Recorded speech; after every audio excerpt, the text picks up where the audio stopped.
The connector in the Sacred Money Archetype system is the inner relationship creator.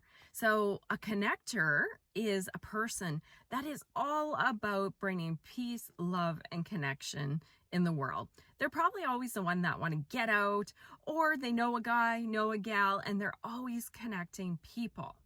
So they are beautiful at organizing groups, beautiful at connecting people, have a great ability to make money through forging their relationships and monetizing that.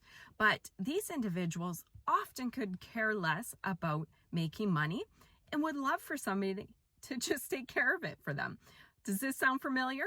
If so, you may be a connector. Go to the Sacred Money Archetype quiz at themoneybosscollective.co/quiz and you'll find out.